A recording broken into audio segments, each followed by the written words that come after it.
Glad you're here. Welcome to Mosaic Students.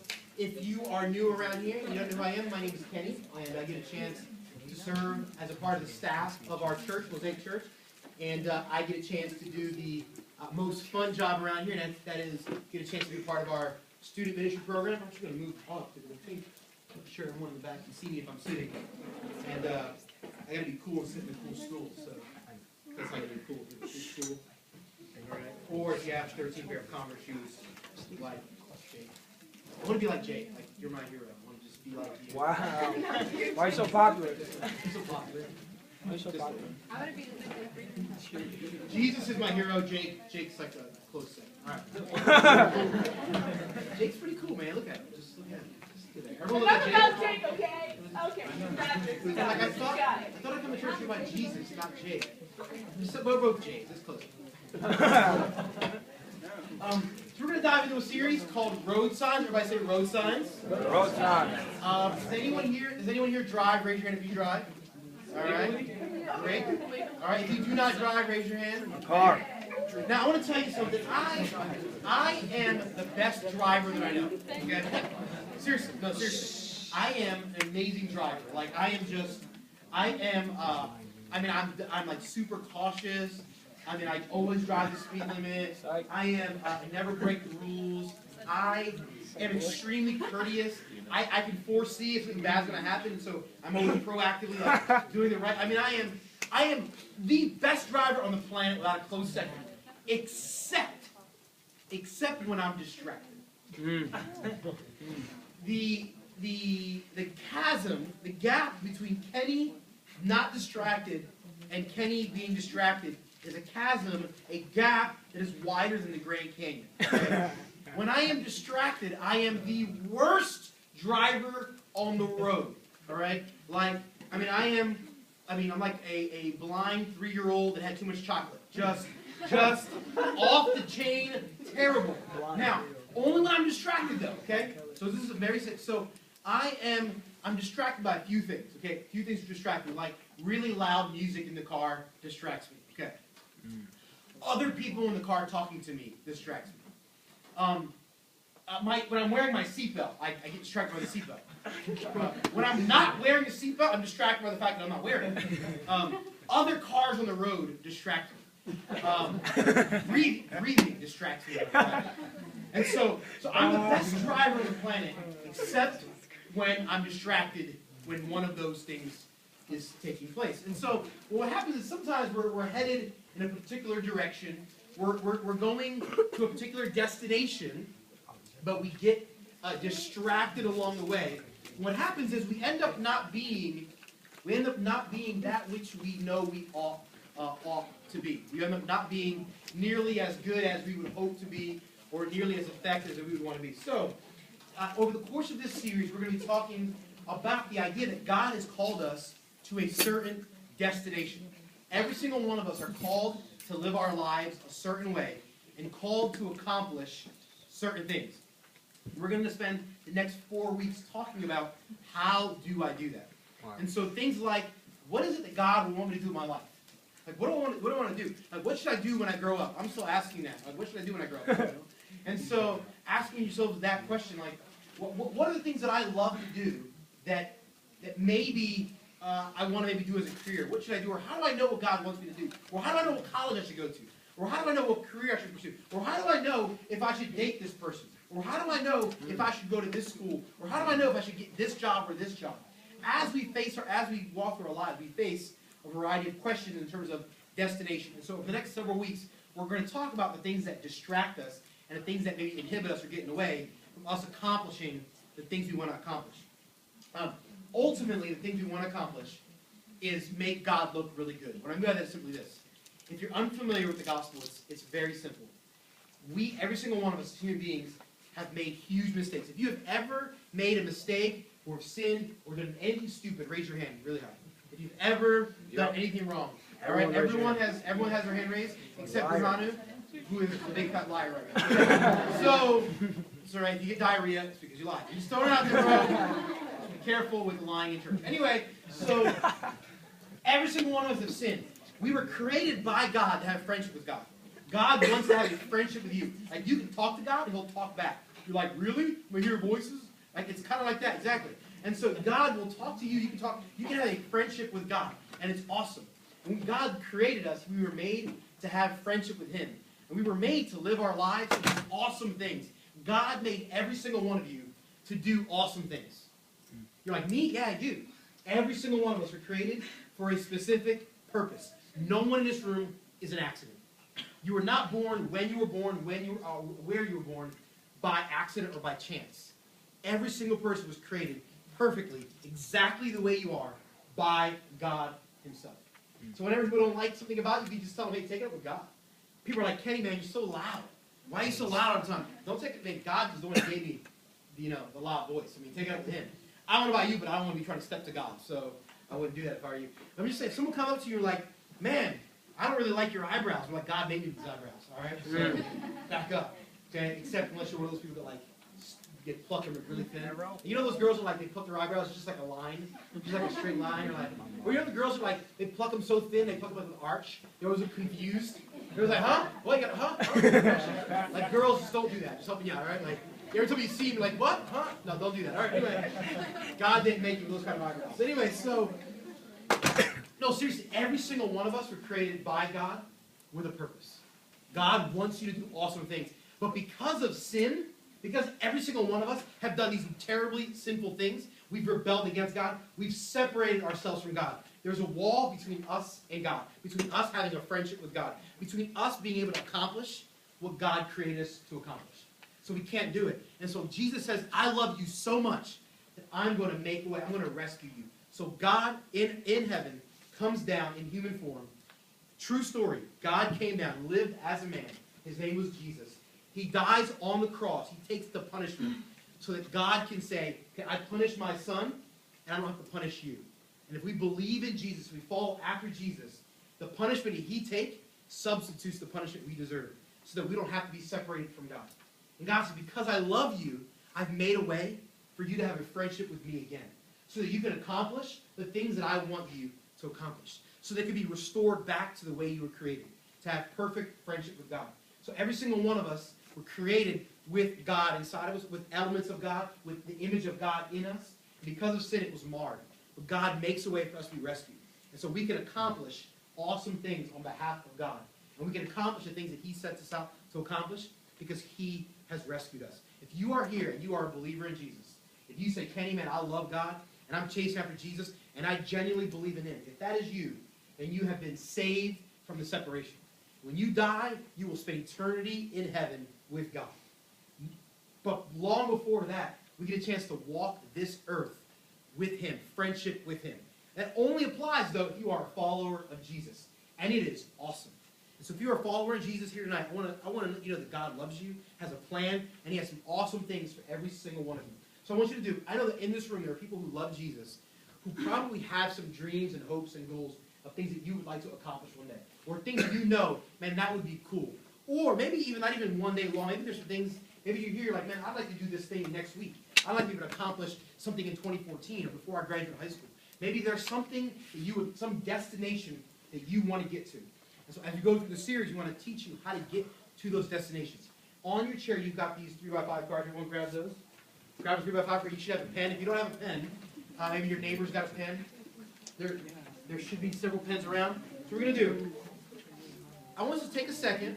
You got Bibles there you can write on. I want you to take a second and write down maybe some things that you would like to accomplish in your life. Maybe some dreams. Maybe some things that you think God has given you. Maybe you're like, man, I want to play in the NFL. Maybe that's a dream you got. All right, girls, maybe you want to play, play football in the NFL. Okay, maybe you're like, you know what, I want to be like, I don't know, maybe, hunters, like, man, I want to be on The Bachelor show. I want to be on that TV. Awesome. Now you want to be on The Bachelor? Has anyone ever watched The Bachelor? I've never watched it. Yes, he does. I've never seen it. It's probably bad. I don't know. Anyway. Why don't you write down and really think for a second, okay, what are some things that I would like to accomplish? Like, I want to be a mom one day. Okay? Guys, you want to be a mom one day? Right? Listen, if you're a young man here, you want to be a husband one day. You want to be a father. I want to be a really good father. Maybe you're here, maybe you don't have a really good father, Maybe your parents haven't been so great parents, and you want to kind of change the generational the generation. You know, for me, I want to get married one day and never get divorced. Because in my family, everyone is divorced. You know, my dad's in his 4th marriage, my mom's in his second marriage. All of my aunts and uncles have all been divorced and married multiple times. Everyone in my family. My grandparents have both been divorced multiple times. In fact, my grandparents in their 70s. My step-grandfather and my grandmother just got divorced like 2 years ago in their 70s. Like, everyone in my family is divorced. So one of my dreams is to be married and never get divorced. That's the destination that I want to get to one day. That's one of mine. So write down maybe whatever dreams, hopes you have, whatever visions, whatever things you want to accomplish. I'm going to take about 45 seconds and shut up. And you guys want to write that down.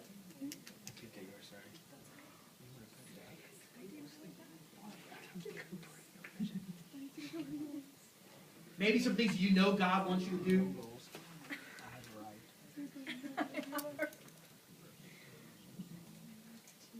I want every person to write it down, put it on one side of the card, and do something else in the back of the card later.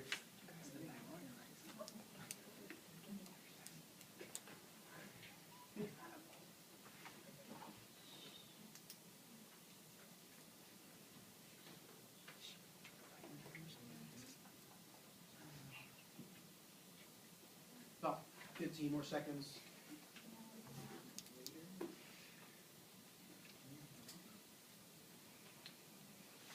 Maybe for someone here, you're like, man, my destination, I want to live a life of sexual purity. Maybe I want to get married, I want to be a virgin when I get married. Maybe that's a desire you've got. Maybe for some of you here, it's, man, I don't want to date around, I don't want to just, be a regular American teenager that dates around inappropriately. Whatever the destination is that you want to have, and I want to be respectful of my parents. I want to have a great friendship with my parents. I want to be a doctor. I want to be a pastor.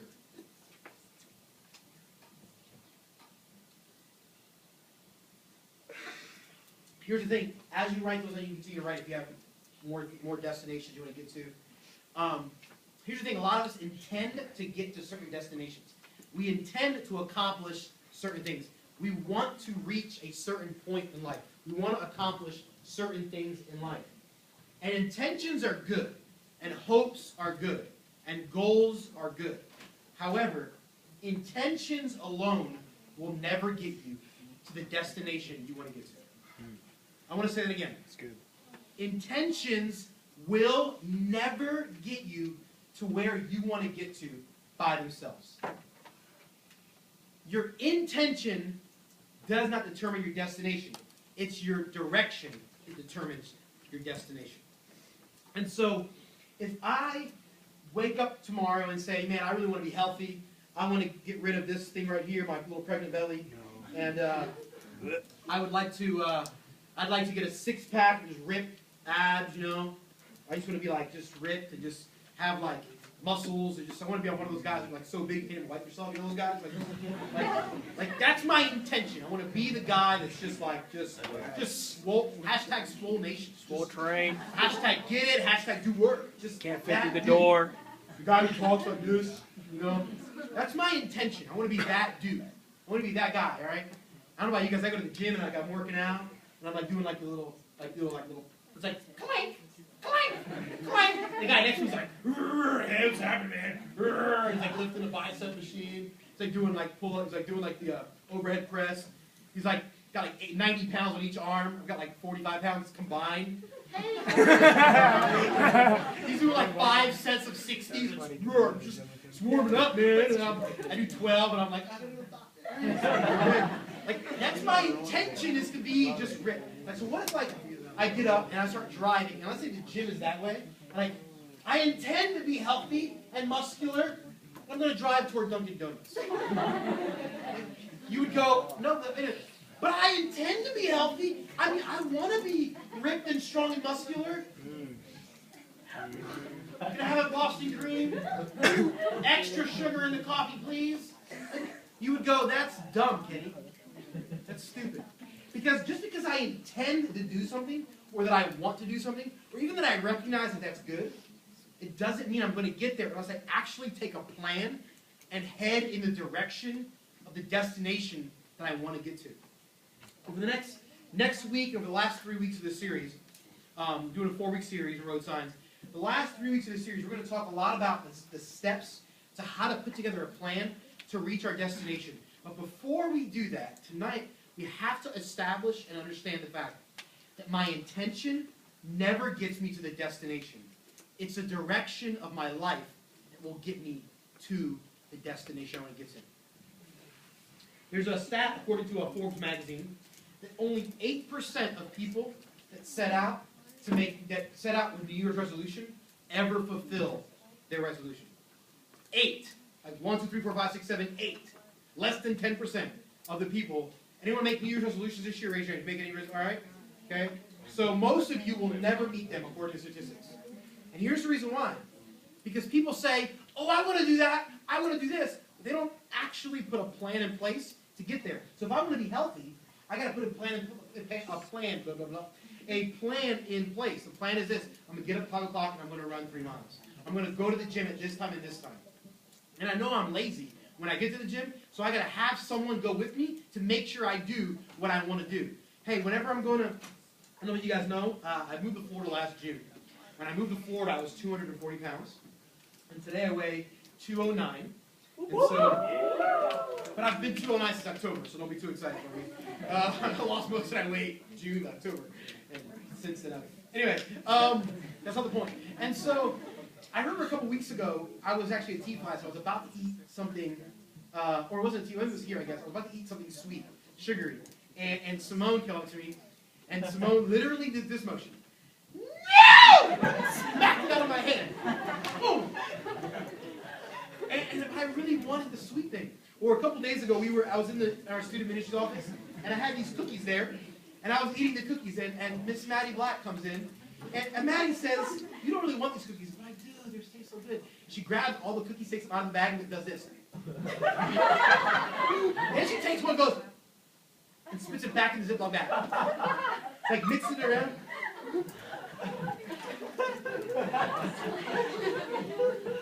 Why did you do that, Maddie?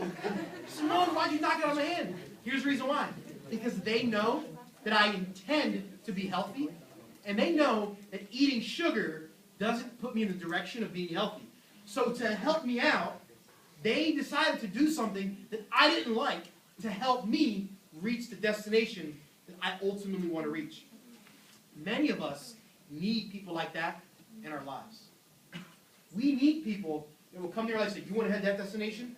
Then don't do that thing. But I really want to. I know. But you want to get to this destination. You know, I had this, as I look around the room, there are many people, and there's several students, that we've had that kind of conversation one-on-one. Whether it's driving, or here after a Wednesday night, or during the weekend when we're hanging out, we've had that sort of conversation. Where we've said something like, you want this, right? Well, you've got to do this thing. Well, I know, but it's so hard. Okay, then you're never going to get there. You're going to be a fat guy eating donuts all your life. You're never going to be at the gym. You're never going to get the rock hard abs. I know. Because you don't really put the work in to actually put the plan in place. So tonight what I want you to do is this. To really begin to consider, what are my dreams? What do I want to accomplish? What do I want to fulfill? What do I want to live out? And how do I live that out in my life? What is the plan that I need to live out in my life so that I can fulfill the destination that I want to fulfill?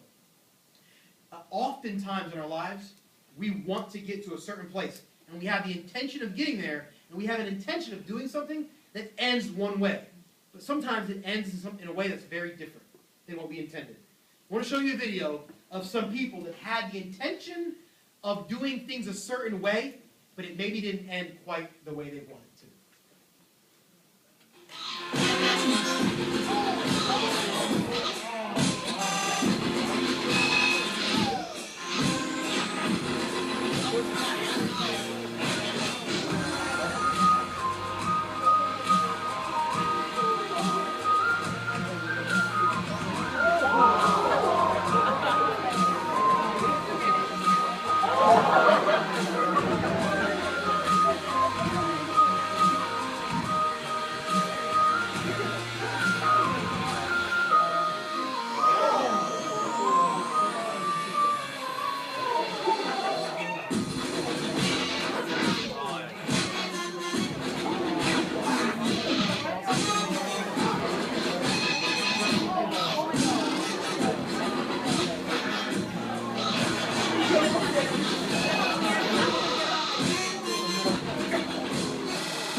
I don't think that's how they intended for that to end.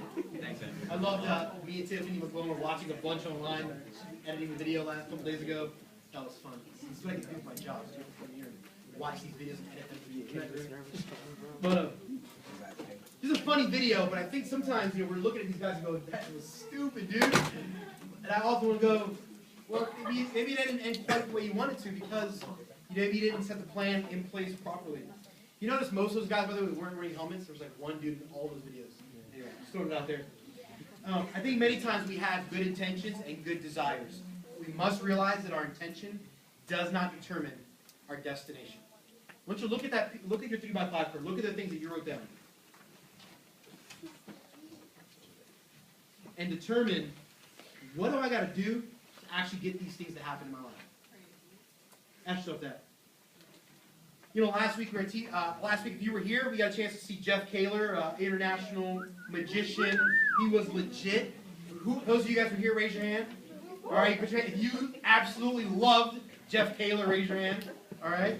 If you were not here last week, you missed out on an awesome show. So I want to make sure you're here every Wednesday, because you never know when you might miss something as awesome as Jeff Kaler. Remember last week, afterwards, we were at T-Class. Who was at T-Class last week after Wednesday night? All right.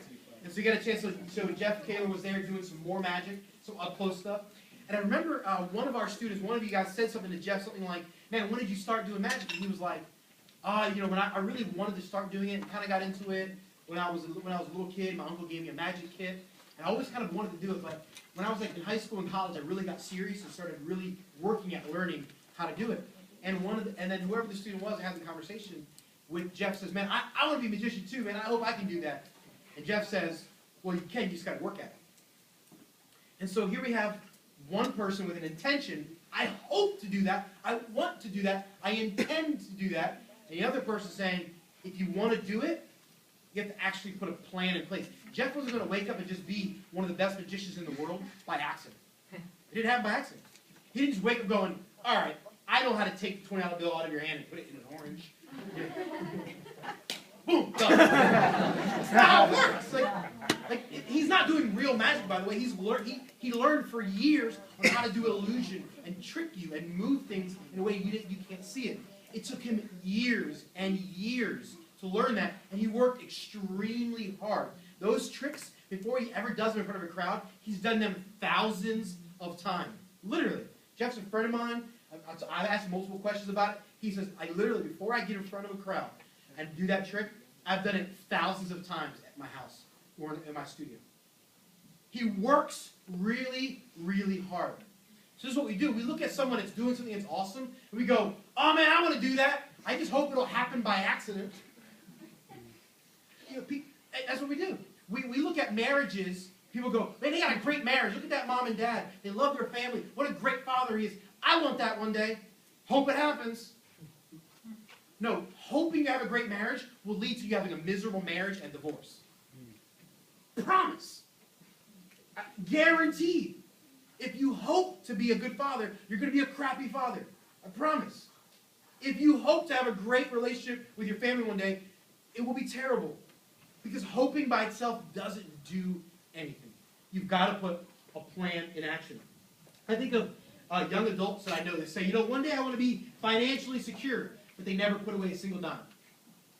I'm 31, and I've been saving money since I was 20 years old. And I've been able to secure my life financially. And I talk to 20 and 21-year-olds all the time. "Yeah, man, I want to be financially secure. I want to be able to be debt-free like you. That'd be awesome." And I'm like, "Well, are you saving money today? Are you putting money away? Are you working at it?" Nah, man. "You got credit cards?" Yeah. I go out to eat every day. I go fast food, and I just swipe the card, kind of make the minimum payment every month. Okay, you're going to be in debt, broke, poor for all your life then. "Well, but I intend to be financially secure one day." Okay, you won't get there. Make a change. Or how about this? We get lots of people who say, "Oh man, I really want to know God. I want to love God." Man, I had this conversation with high school students all the time. "Man, I want to love God. I want to love Jesus. I want to be like Jesus. I want to have this great relationship with God." How often do you read your Bible? Have you memorized a verse in the Bible? One time at BBS 7 years ago. Man, I really want to just love God, man. I truly want to Well, when we're here on Wednesday night, you actually engage in worship? And when was the last time you actually sang to God? Oh, last summer at Big Stuff, that one time I sang. Okay. Where your relationship with God is going to be crappy. You know, there's an old movie in the 90s. Has anyone ever seen the movie Forrest Gump? Raise your hand. All right, those who've seen Forrest Gump? All right? Okay. In the movie, Forrest Gump would say something. He'd always say this. Life is like a box of chocolates. You never know what you're going to get. I'm here to tell you, as much as I love Forrest, he was wrong. Forrest's mama was wrong. What? Life is not like a box of chocolates. Life is more like a tree. If you plant apple seeds, you're going to get an apple tree. If you plant orange seeds, you're going to get an orange tree. What? You're not going to plant apple seeds and get an orange tree. It don't work that way. And life is exactly the same way. Whatever you plant is what you're going to get. And if you plant financial responsibility at a young age, you'll be financially secure. If you're not financially responsible at a young age, you're going to be broke and poor all your life. That's the facts. If you want to have a great marriage one day, if you're planting the seed of being flirtatious as a teenager, it will affect your marriage one day. Life is not like a box of chocolates. Sorry, Forrest, you're wrong. In fact, the Bible tells us that whatever you sow, whatever you plant, you will reap. That's what you will pull out of the ground. Do not be mocked. Don't be stupid. Don't think otherwise. That's the Bible's words, not Kenny's. God says, hey, stop being stupid and thinking that you're going to plant one thing and get something else. That's just dumb. Don't be that. So look at your card again and say, what do I want? And what do I have to plant right now to get that? I know lots of girls that say, man, I want to marry a good Christian guy who's got his act together and man, have a great life. But they go out on dates with a bunch of loser dudes. Oh, you want to have a great, but you're dating that guy? That dude right there, really? Okay. Crazy. I wasn't pointing at you guys. That was more generic in the air point. I was like dodging that point. I was like, not me. Or how about a bunch of guys that say, man, I want to be pure with my eyes and control my sexual thoughts, but they make no effort to stop looking at porn.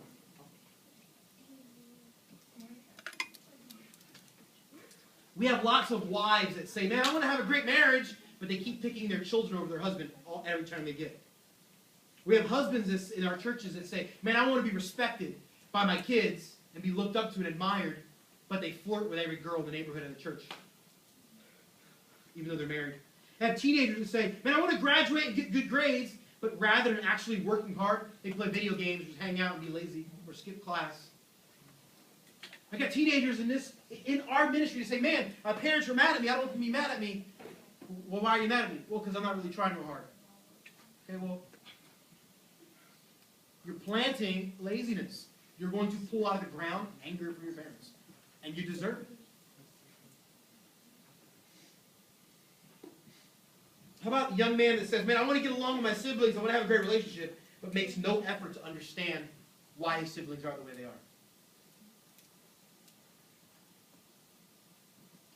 How about a teenager who says, man, I want to live a long, healthy life, but smokes a pack of cigarettes a day and eats Taco Bell 5 days a week.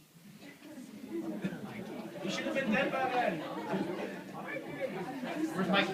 Mikey! That dude loves Taco Bell. He doesn't eat 5 days a week, though. And he doesn't smoke a pack of cigarettes a day either. So I think he should be healthy. He should be all right. Better not. But seriously, we have people say, well, I don't want to get cancer, but you know, you smoke a pack of cigarettes for 40 years, you might get lung cancer. I mean, this is the reality of life. That whatever we put in is what we're going to get out. Over the next 3 weeks, we're going to talk a lot about some of the practical steps we can take to figure out how to fulfill the destinies God has for us. But before we ever put a plan in place, we must begin to embrace the idea that my intentions will never determine my destination. My direction will determine my destination. Just because you want something doesn't mean you're going to get it. At your table, at your chair, you've got Bibles there. Why don't you turn to Proverbs chapter 7? Proverbs chapter 7. It is, if you have a Mosaic Bible there, it is page 342. The book of Proverbs was written by a guy named Solomon, who was the wisest man that ever lived. True story. the wisest man that ever lived. God gave him lots of knowledge. And so if you want to have great knowledge and great wisdom on how to do it, I would encourage you to read the book of Proverbs. In fact, there's 31 Proverbs, and so you can read one a day. You can read the proverb of the day. So today is January the 15th. You can read Proverbs 15. Tomorrow is January the 16th. You can read Proverbs 16. And go through all of the Proverbs and read a proverb a day. I did that all through high school and all through most of my 20s. I read a proverb a day. And I learned a lot of great wisdom. I know at the time I'm sitting across the table from someone, and they ask for advice about something, and I give them some advice that's like really, really good. And they're like, wow, you're so smart. How'd you get that? I go, I actually stole it from the Proverbs. I didn't come up with it on my own. I'd like to take the credit, but God wrote it through Solomon. So if you want to read, I highly encourage you, read the Proverbs, read a proverb a day. They're super simple and they're easy, and you will learn a lot from them. What verse number? In the Mosaic Bibles, page 342, if you have your own Bible, it is Proverbs chapter 7. So this guy named Solomon what he's doing, Solomon is hanging out on his roof or on an upper porch somewhere, and he's watching some dude walk by. He's watching this kid walk by, and he sees this kid with the intention of heading in a particular direction. Mike, you're right there, Mike. I didn't even see you sitting there. I was looking for you. I was just talking about Taco Bell. Where's Mikey? I didn't see you in your room. Good to see you, man. I like that. Wow. I didn't even notice that, dude. Here he is. Wow. All right, so thanks for not smoking a pack of cigarettes today, man. Anyway, I was going to talk about that kombucha drink, but I'll talk about it later. Anyway, different song for you. His parents eat this mushroom juice that's like really helping. Anyway. Kombucha. Yeah, that's what I call it. Anyway, so Mike's just shaking his head like, what are you talking about? Proverbs chapter 7. Solomon sees this teenager walking, and he's talking about this guy who has the intention of heading in a particular direction, but he gets distracted. Proverbs chapter 7. Solomon says this, my son, keep my words and treasure my commandments with you. Keep my commandments and live. Keep my teaching as the apple of your eye. Bind them together with your fingers. Write them on the tablet of your heart. He's saying, hey, I'm about to give you a bunch of wisdom in the book of Proverbs. I want you to take these and write them on the tablet of your heart. Take these words, the wisdom, the advice you've got right here, put it inside of you. Get it inside of you, follow it. Bind it together on your fingers. Make it the apple of your eye. Make it the thing you think about. Make it the thing you focus on. Take the wisdom that's in the Bible and make it the most important thing in your life. That's how you avoid what he's about to describe. Skip to verse 6. He begins to describe a young man that he sees walking somewhere. For at the window of my house I have looked out through my lattice, and I have seen among the simple, I have perceived among the youths a young man lacking sense. I see a young man lacking sense, passing along the street near her corner, taking the road to her house in twilight, in the evening, the time of night and darkness. And behold, the woman meets him, dressed as a prostitute. And so I see this dude walking down the street, and this woman comes out who's dressed like a prostitute. Verse 11, she is loud and wayward. I'm half of that. I'm loud, I'm not wayward. Okay, good. I got a little nervous. Apparently loud being bad. But only loud is bad if it's coupled with wayward, so that's good. If you don't know what wayward is, Google that, all right? Here we go. Her foot, it just means that you're going the wrong way, that you want to go in the wrong direction. Her feet do not stay at home, now in the street, now in the market. At every corner she lies in wait. Verse 13, she seizes him and kisses him. With, what? Someone's like, what? That never happened here before. I never walked down the street, some woman just comes out, grabs me, and kisses me. What? Some dudes are like, what happened to me, Jesus? You don't want this kind of girl doing that, all right? Right? This guy's going to be thinking, what the heck? I'm just walking down the street, this girl's just like, just straight kisses me. Whoa! This girl was smoking and she kissed me. This legit. It's my lucky day. Right? He's got to be thinking this, right? This is real. Verse 14. I had to offer sacrifices, and today I have paid my vows. So now I have come out to meet you, to seek you eagerly, and I have found you. I have spread my couch with coverings and colored linens from Egypt, and colored linens from Egyptian linen.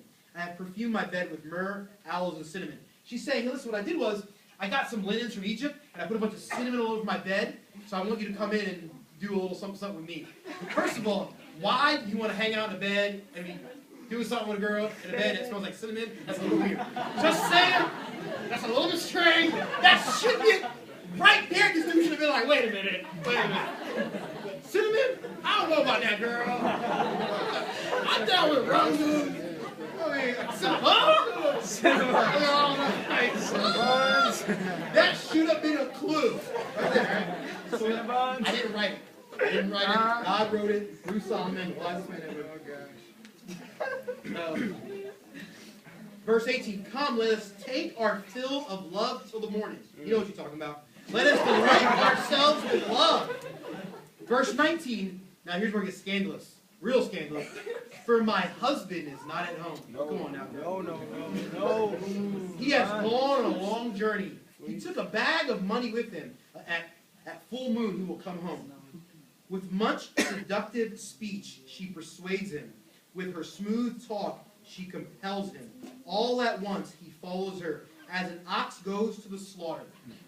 Now, have you guys ever seen like those videos where they show like animals being taken in to be killed, to be, the cows or chicken, and they're going into the slaughter? And like you see like the cows are like all like calm and nice, and they're being like led into the slaughter. They have no clue what's about to happen, right? Like Mackenzie back, right? They have no clue. This is Solomon saying, this boy looks like that. He's saying when you lack sense, when you don't do what the Bible tells you to do, you look like an ox. Oh, I don't know what I'm doing. I intended to have a good life. I intended to fulfill the things that were in the card. I don't know. You're like an ox headed for the slaughter. Your life is about to be ruined. The devil's about to wreak havoc on your life and destroy and devastate the dreams and hopes that you have. And you have no clue. You're like this stupid boy being led away by a wayward woman.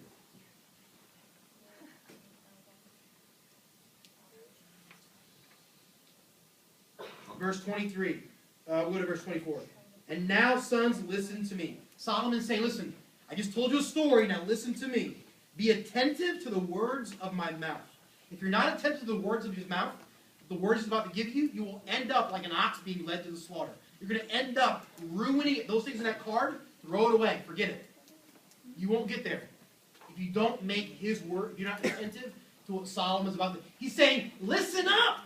You want to have a good life? You want to do the things that God calls you to do? You want to have friendship with God? Listen very carefully. Let not your heart turn aside from her ways. Do not stray into her paths. For many a victim has she laid low, and all her slain are a mighty throng. Her house is the way of Sheol. Sheol is hell. Following the things that may distract you leads you to hell. That's what he's saying. Going down to the chambers of death. And then he gives you Proverbs 8. The very next verse, very next chapter. He's saying, hey, here's what we need to do. Does wisdom not call? Does not understanding raise her voice? On the heights beside the way, at the crossroads, she takes her stand, besides the gates in front of the town. He's saying, hey, wisdom and understanding, the things that you ought to do, the things you want to know, they're screaming at you. Don't flirt with that guy. Don't be texting. Don't be Snapchatting that thing. Don't be disrespecting your parents in that way. Don't do that thing. Don't skip that class. Listen, these things are obvious. You know what to do. Don't be like that. Don't be like the ox being led to the slaughter. Do you not recognize that your intention doesn't get you where you want to go? Do you not recognize that the direction of your life is what determines whether or not you fulfill your destiny? And he goes throughout Proverbs 8 and 9 and begins to lay out all of the things that we ought to do. And over the next couple of weeks, we'll talk about the things that we ought to do in our lives. I want you to grab those those little 3x5 cards you have there.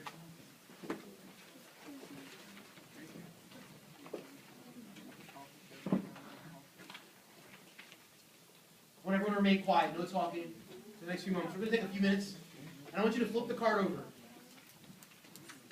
And I want you to begin to write down the things that you know you've got to do or stop doing in order to fulfill the things you wrote on the other side of the card.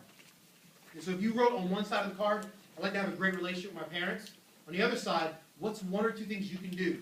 Be practical. Hey, I'd like to graduate from high school. On the back side of the card, go to class. That might be one you want to write on. I'd like to be a little healthier. Okay, work out once a week. All right? Okay, I'd like to one day be a great father. Okay, maybe talk to a great father in our church and ask him how he's a great dad.